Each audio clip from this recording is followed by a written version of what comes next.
Hi everyone, welcome back to a weekly tasting. I am Dolores Peralta here with a new flight of 4 wines for you that's perfect for the red wine lover or for anyone that's interested in exploring new styles of wine. These are wines that we have featured before in previous weekly tasting flights, but they were pretty awesome. You guys love them, we love them. We wanted to revisit them in a whole new flight of their own. We're looking at 4 different styles of red wines here from the heavy hitters of the old world. The old world in wine talk just means Europe. So we're looking at France, Italy, Spain, and Portugal, but we're not bringing you your basic Chianti or Rioja that you might be accustomed to. We're looking at regions that maybe are a little bit more off the beaten path. So grab a corkscrew, grab a glass, crack one of these bad boys open, and let's get started with tasting. So the first wine that we're going to be tasting is our Beaujolais. This is a region in France that's just south of Burgundy. There are 10 specific individual regions or appellations within Beaujolais that are producing really great quality wines. One of them is called Régnié. So all of the wines from Beaujolais that are red are going to be made from a grape called Gamay, which is a really lovely alternative to people that enjoy Pinot Noir or light styles of reds, because this is going to have a similar structure to Pinot Noir. This wine, it's a really lovely, just kind of ruby color. When you smell the wine, it smells like cherries and flowers. It's just really refreshing, really light.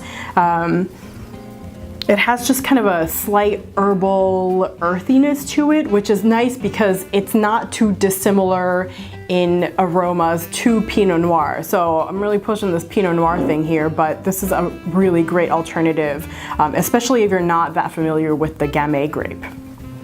So a little swirl just to kind of get some oxygen in there, let the wine breathe, our living, breathing wine here. We'll take a little sip. Do a mouthwash action. I like to do that because, one, it turns your teeth a really cool purple color, but also it helps to have the wine touch every aspect of your palate, so you can feel the wine on your tongue, on your gums, along your cheeks. This wine is really rich in flavor. It has those kind of deep cherry notes. It kind of tastes like spiced cherry pie with a little floral hint, which I know sounds really weird, but it's really nice and refreshing with just a little bit of depth. So if you like a light style of red that's just nice and refreshing, super silky in texture, really kind of fruity and approachable, this wine is definitely a great option for you. So the second wine we're going to be tasting is a Sangiovese from Italy. Sangiovese is Italy's #1 grown grape, and it's kind of a cool grape because it's grown pretty widely throughout the entire country, but you're not going to see a lot of this really anywhere else in the world. So this is pretty much unique to Italy. When we pour this wine, you might note the color is kind of a garnet color. It's not as bright and ruby as previous wines that we've looked at. It's a little bit more muted, but that's kind of natural with the grape. If you take a sniff and a little swirl, for me, Sangiovese reminds me of everything Italian. It kind of smells like roasted tomatoes, terracotta, a little bit of balsamic, not the vinegary part of balsamic, but just the flavors. So it's very much an Italian feel, which is great. If we take a sip, do our mouthwash action, you're not gonna get a lot of teeth staining from this wine because it's not super inky in color. You start to feel your mouth water quite a bit. Sangiovese tends to be fairly high in acidity, which one makes it really awesome to pair with food, but it also tends to have pretty decent levels of tannin. So our French wine was really silky and smooth. Here we start to feel this kind of grippy sweater-like sensation on your gums above your front teeth. Those are those tannins, which also high tannin, high acid, really great for pairing with food.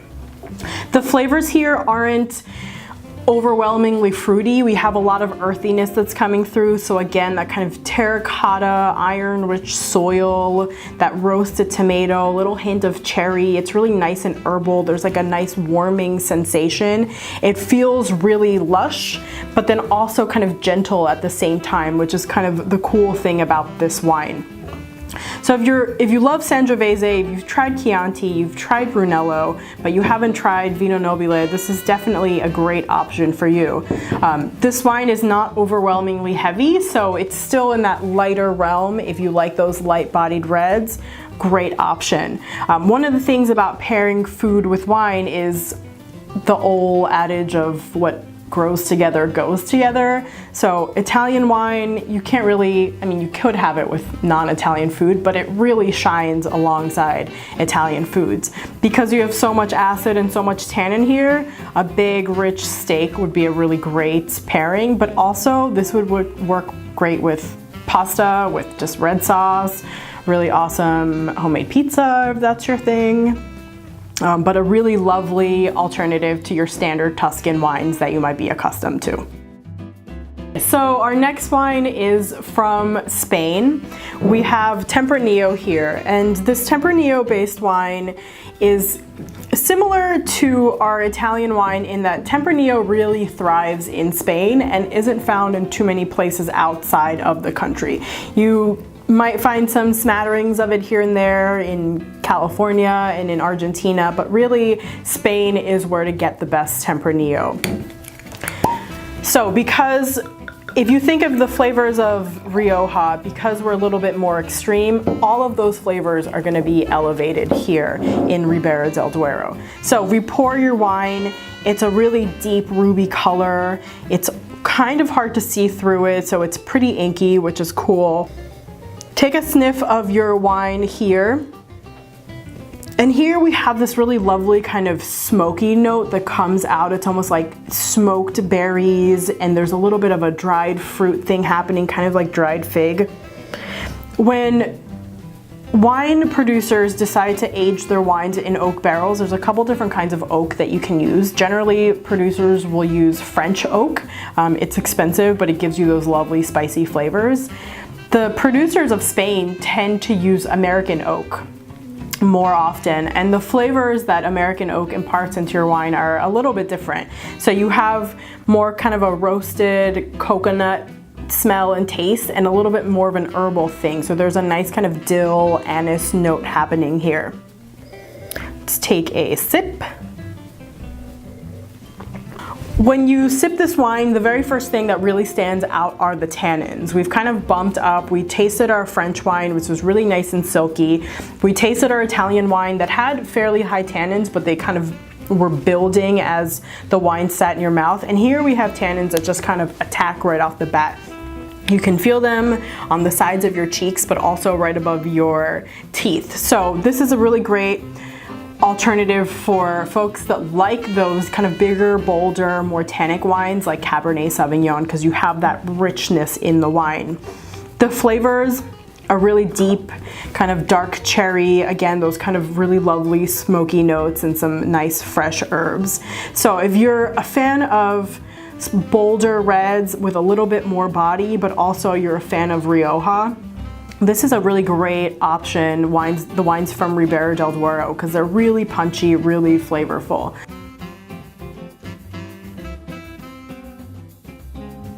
The last wine that we're going to be tasting is our fullest and biggest wine. This is a dry red from Portugal. So most people are familiar with the wines of Portugal, but the sweet fortified dessert wines that come from this country, namely ports. If you're a fan of big, bold, luscious reds and you haven't tried the dry reds of Portugal, you're really missing out. I think this bottle in particular is my favorite of this flight because it's so unique and it's so kind of plush and flavorful. All of the grapes that go into making that sweet port go into making this wine, but in a dry style. So it's really inky, it's really dark, it's a really lovely kind of deep ruby color. When we take a sniff of the wine, it has a richness to it that you can already smell.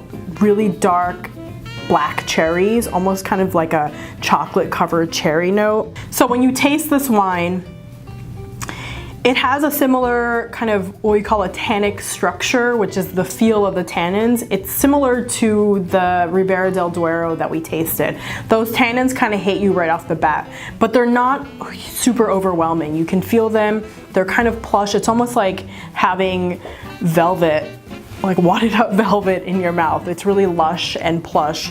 The flavors are similar to the nose. It's a lot of cherry, a lot of chocolate, some really nice rich earthiness.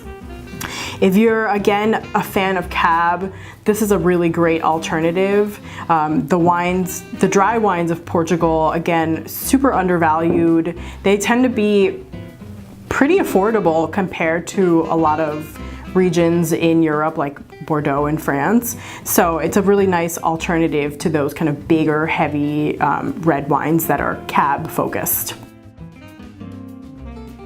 So there you have it, 4 red wines in 4 different styles from regions that maybe are a little bit off the beaten path. I hope you enjoyed these wines as much as I have today, and keep checking out the weekly tasting site for new themes, new wines, and new flights that you can enjoy. Cheers!